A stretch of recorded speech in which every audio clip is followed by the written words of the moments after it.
I switch your lane, can't get caught up in traffic. I'm a magician, that means I do magic. They tell my niggas that her in this traffic. They poppin' pills ever since I get addict. They say you don't live what you rap or you capping. I speak for others, little bitch, I ain't acting. What is up, YouTube? It is showtime and I am back with another video. Now in today's video, I'll be showing you guys the top 3 best center builds for the 1v1 court in NBA 2K21 current gen. Now before we get started, I just want to ask that all of you guys please do like, comment, and subscribe. It is very greatly appreciated when you guys do those 3 things. I hope all of you guys have been doing good. You know, it's been a while since I kind of just spoke to you guys. I do intend on live streaming more in the month of August. You know, I haven't got to speak to a lot of my fans. I've been very inactive on social media, bro. You know, I'm not gonna lie, I'm not really messing with the whole social media wave, but it's all good, bro. I'm gonna continue posting on 2K21. 2K22 is coming very soon, so I'm gonna be very locked in for that. With all that being said, guys, we'll get straight into today's video on the top 3 best center builds for the 1v1 court in NBA 2K21 current gen. So for the third best center build for the 1v1 court in NBA 2K21 current gen is the post scoring build. Now this build is not number 1. I'm telling you guys, there are at least 2 more center builds that I have in mind that are better than this one.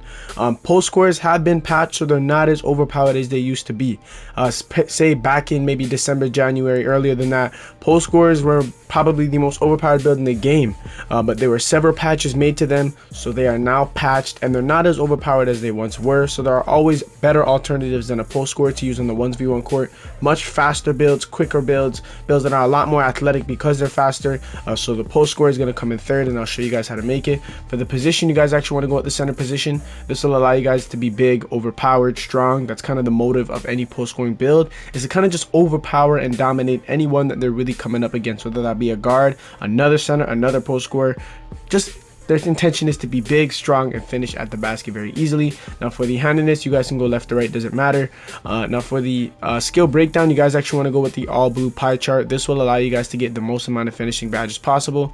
There used to be a post scoring build where the most overpowered one was actually the green and the blue, but it was patched. So the all blue one is by far the best one in the game. With the physical profile, you guys obviously want to go with the strength and the speed. This is the one I'd recommend for you guys.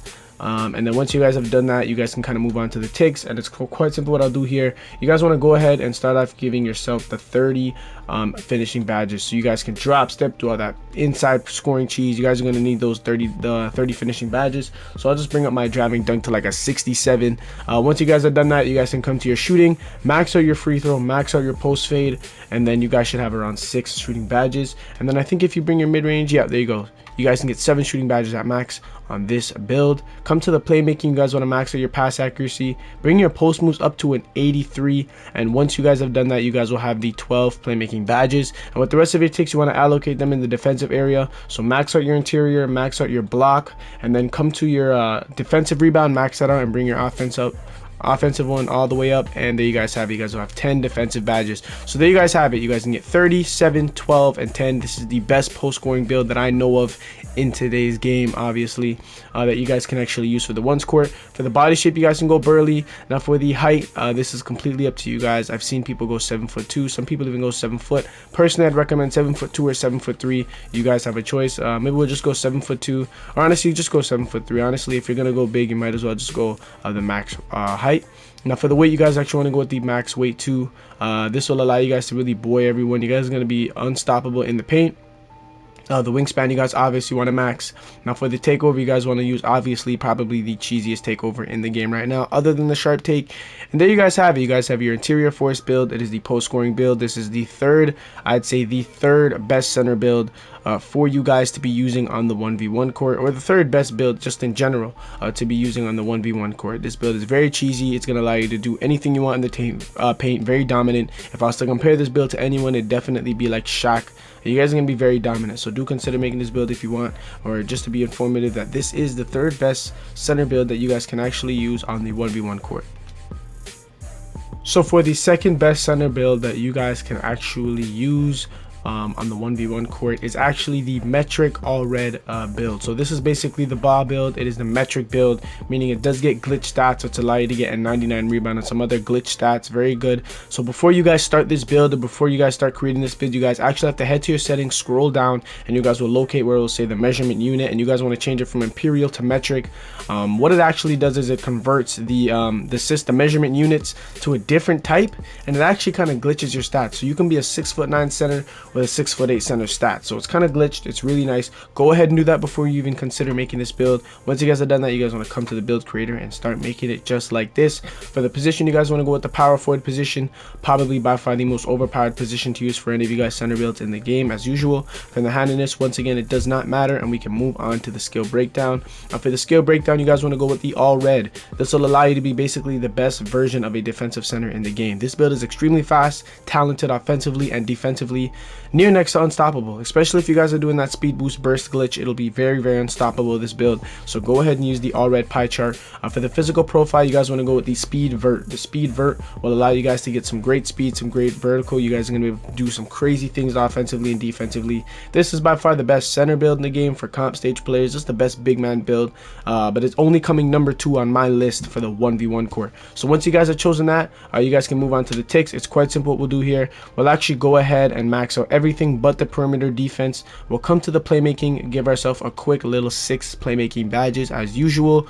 This is basically just the average center build, but it is very overpowered. Now for the finishing, you guys want to max out everything except the driving layup. Bring your driving layup all the way up so you guys can get the 16 finishing, and then come back down to your perimeter defense, max that out, and then you guys have a few more ticks. You guys can use that on your driving layup once again, and there you guys have it. You guys have 16, 1, 6, and 30 defensive badges.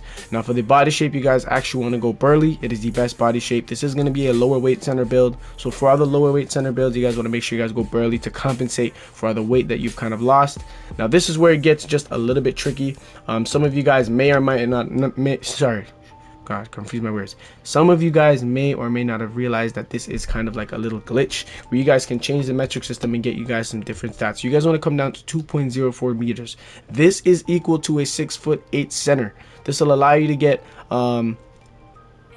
basically just glitch stats. You guys are basically gonna get the stats of a 6'9" center on a 6'8" center. So keep up. You guys got to keep up. Follow with me. I know it's a little bit confusing, but you guys will understand as I explain.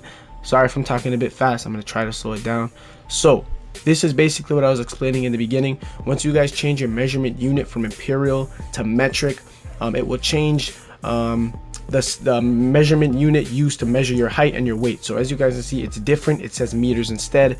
Once you guys put it to 2.04 meters, it's basically just going to give you, in simpler terms, it's going to give you the stats of a 6'9" center on this 6'8" center build.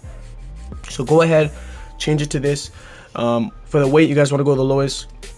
There you guys have it. You guys can see you guys have an 88 rebound, 88 defensive. You wouldn't be able to get that if you weren't using this metric system. It'd be lower than that. You guys still get the 89 vertical, 82 speed, so it is glitched. The stats are different. For the wingspan, you guys actually want to go max. You guys can see a 99 overall. You guys are gonna have around that 99 rebound. Now for the takeover, you guys actually want to choose the glass cleaning takeover. Honestly, I've seen people use the rim protecting one. If you're gonna think you're gonna play some prime with this build, maybe use this one. Personally, I'm gonna go with the glass cleaning one, and there you guys have it. You guys have the glass cleaning finisher build. It is the second best center build for the 1v1 court. Personally, it's the best center build in general from just players in the park or in the stage. It is the best one, and it's been the best one for a while now, especially the metric version. The metric version is definitely different. It's broken. It's just glitched. It's a very special build in its own way, so definitely do consider making this build. I'll move on to the final #1 center build for the 1v1 court in NBA 2K21 current gen. Not least, this is the #1 center build for the 1v1 court in my opinion. Very overpowered, very talented build. A lot of people use this build. I think this build was just very slept on. I felt like people got so caught up in the post-score movement that they actually kind of forgot about builds like this one that I'm about to show you guys. We have the interior force build, but it's a little bit different than the other interior force build that I'm showing you. For the position, you guys actually want to go power forward. Once again, as I like to say, it's the best position for all these big men builds out here, bro. They get some crazy speed, some crazy stats, so we're going to go with that one. For the handedness, it really does not matter. Once you guys have done that, we can kind of move on to the skill breakdown. You guys actually want to go with the all blue skill breakdown pie chart. This is the best one. This will allow you guys to finish at the rim. As I said, you guys are going to be unstoppable in the paint. So definitely choose this pie chart right here. Now for the physical profile, I personally am going to go with the all agility. You guys can go with the agility and vert, that is fine, 2-speed vert, but personally I'm going to go with the all agility one. I'm really messing with it. I like to be as fast as possible on a build like this. It's going to allow me to be very athletic, you know, have a lot of agility, so I can get to that basket a lot better than everyone else around me. Now with the ticks, you guys want to max out everything except your post hook, and that will allow you guys to get those nice 30 finishing badges. Once you guys have done that, you guys can come down to the playmaking. Come to the playmaking, give yourself 10 playmaking badges. Yes, 10 playmaking badges. So I'm going to bring it up to around a 71, and I should get myself 10 playmaking badges. Yes, that is more than enough. That is even more than the regular paint beast build gets, or regular glass finisher. Now with the rest of the ticks, you guys want to max out everything in the defensive category, which will allow you guys to get around 13 defensive badges if my memory serves me correct, and there it is. So you guys get 30, 1, 10, and 13. Very nice, very overpowered. With the body shape, you guys want to go burly. Now for the height, you guys do have a choice, but I'm going to tell you guys what I recommend. The 6'9" is better.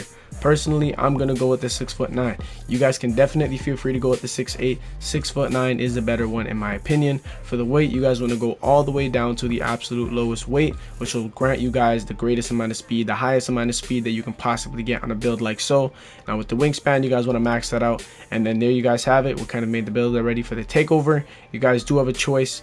Personally, your two best choices is the glass or the slashing. I'm gonna go with the slashing takeover because you are on the ones court and you guys want to be able to dunk all the time. And there you guys have it. You guys have your 6'9" interior finisher build, the #1 best center build for the 1v1 court. I hope you guys did enjoy this video. It did take a little bit of time to record with all the mess ups and the screw ups, but I did manage to get it together, bro.